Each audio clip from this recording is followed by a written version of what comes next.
Good evening. How are you doing, Mr. Ricky? Nice to see you. Let's see.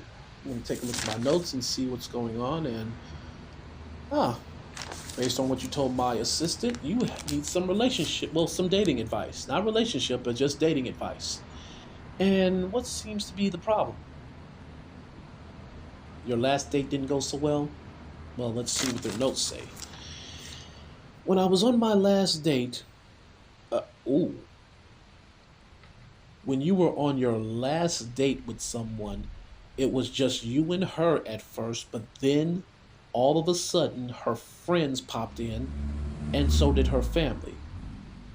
And they left you with a bill of, oh, oh, I'm sorry, Ricky, I'm sorry, but I feel sorry for you. You were left with a bill for $4,000 for a bill.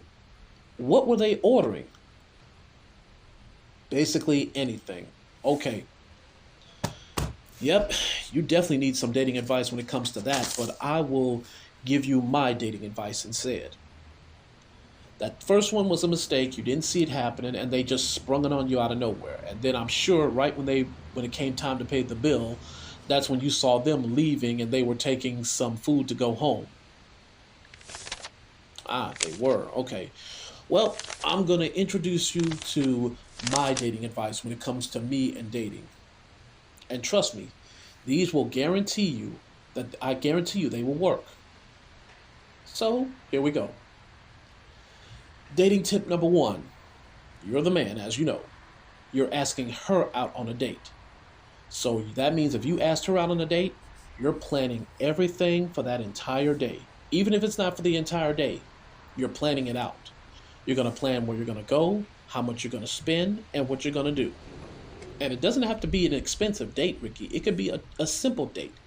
You could say, hey, let's meet at Starbucks in the morning, or let's meet at Barnes and Noble early in the morning. You know, check out some books, see what she likes to read, that kind of thing.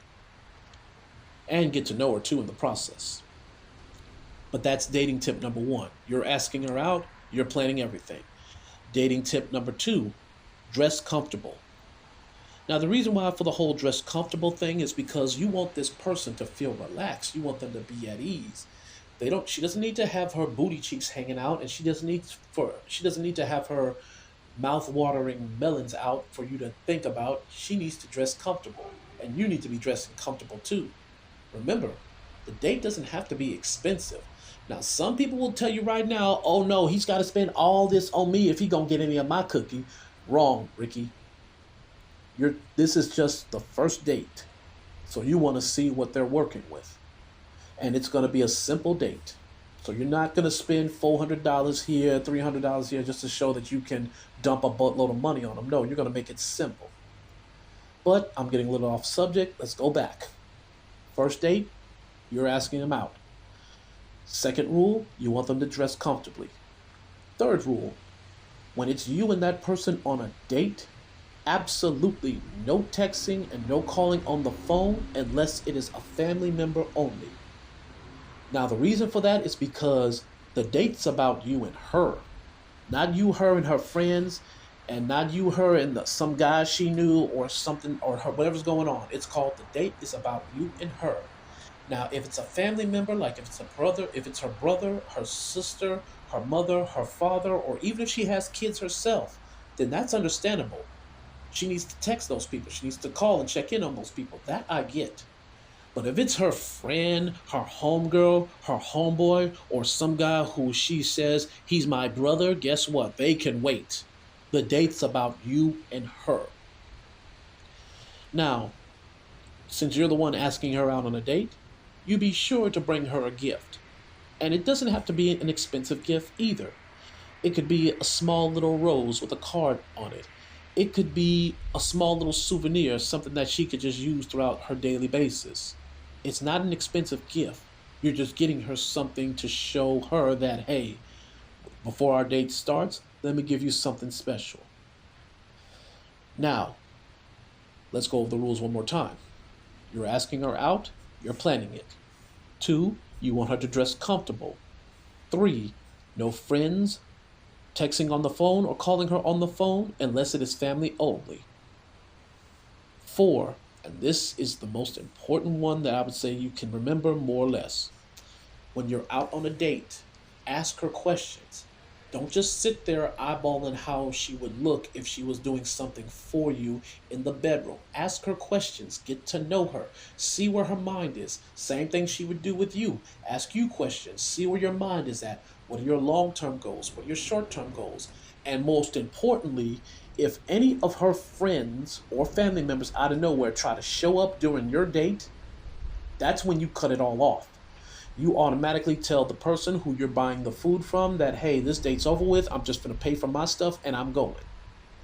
And then that way, when this comes down to somebody got to pay, it's called either she's going to pay or her family's going to pay, and then everybody can go home. Now, I will offer you more dating tips in my own notes before this is over, but I want you to right now understand the reason why for the text messaging of the friends and all that stuff needs to be canceled is because you need to let her know, hey, I'm giving you my full attention. But if her friends are that much important, or if they're that damn important to where she's got to tell them the play-by-play, everything that you're doing wrong, and she's on the phone with them, hey girl, you won't believe what he's doing, this, that, and the third, then that lets you know right there. Don't even consider it a date no more. Consider it just, we're hanging out, I'm paying for my drinks, I'm paying for my food, you paying for yourself. And if she turns around and say, well, why are you on your phone? I thought this was a date. Just let her know, hey, did you stop texting your friends? No. So now we're just associates. So I'm going to pay for my food, I'm going to pay for my stuff, and you can do what you want to do. See? Simple stuff. But it sounds like, though, that last date you went on, it was pretty much a nightmare. And matter of fact, tell me what else went on. What else was going on during that date? Okay, so she was on the phone. How did she dress? Ah, so she was dressing like she was looking for somebody or she wanted a catch. Quick question, did she look good? Was her figure perfect in a way that you said, yes, I want her? Okay, matter of fact, I'll do you one better. On a scale of 1 to 10, how much you think she was? A solid 7. That's pretty good. But let me guess, she was on her phone, she was texting, and then what else happened? Wow. So someone else came by, said hi to her, and she gave her full attention to him for a good 5 minutes before he went about his business. See, right there, Ricky, that's when you should have told her, you know what, it was nice, I'm going to get my stuff and go home. There's nothing wrong with you canceling in the middle of a date saying, hey, I'm going to go home. Sure, she'll get mad at you, but that's the point. It's called you have rules and standards as a man when it comes to dating. Now, a lot of people won't like that. Matter of fact, I'll give you a prime example.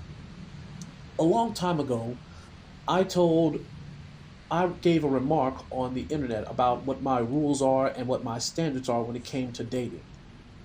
I was cussed out 6 ways to Sunday by this one person who said I'm narcissistic and I'm controlling.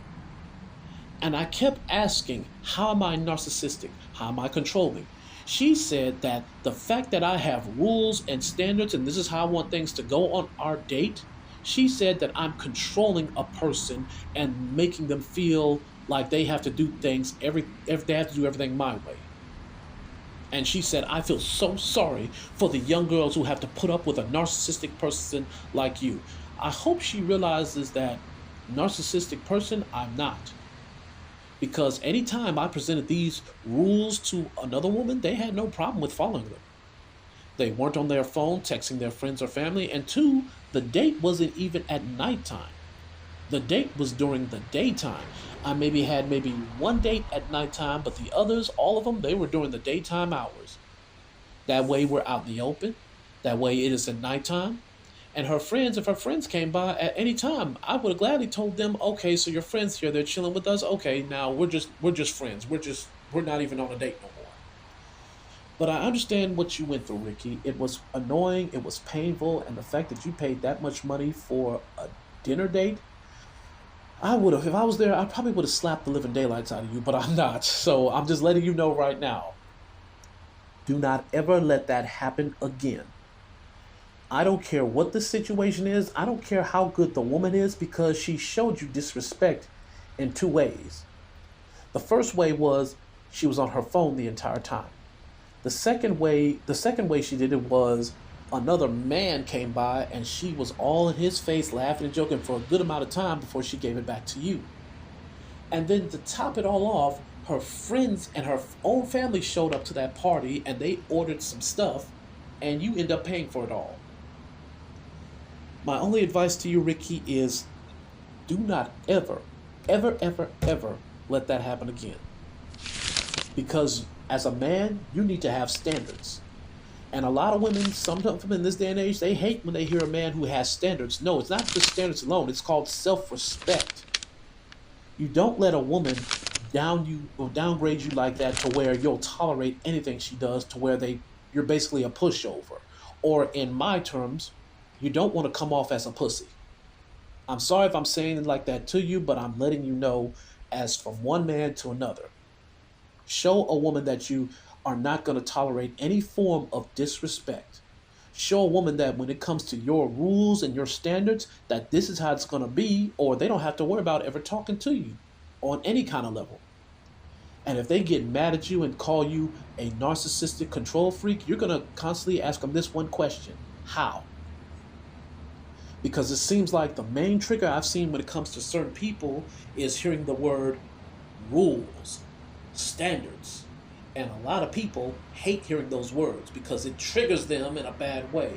Well, guess what, Ricky? From here on out, when you walk out that door, that's what you're going to have. You're going to have rules and standards for yourself when it comes to dating. And you will never let this happen again. Now, you still got a little bit more time. Is there anything else you want to tell me? Oh, you do? Well, what else you want to tell me? Oh, please. It's called anytime, Ricky. Anytime. I'm not giving you the best advice always when it comes to dating, but I'm giving you some advice that you can learn from and branch off of. So let's go through them one more time. Rule number one, if you're asking her out, you plan the date. Rule number two, you tell her to dress comfortably. Rule number three, no texting your friends unless it is family only. Rule number four, which is my important one, have her home before midnight. And why is that? So you can take your butt on home too. Rule number five, if you want, you can have some alcohol, but more importantly, no, keep your date sober. So that way you can see how she's going to act. And if things look promising, well, get ready for date number two. But that's my time for you, Ricky. You have yourself a wonderful day, and I hope your next date goes well.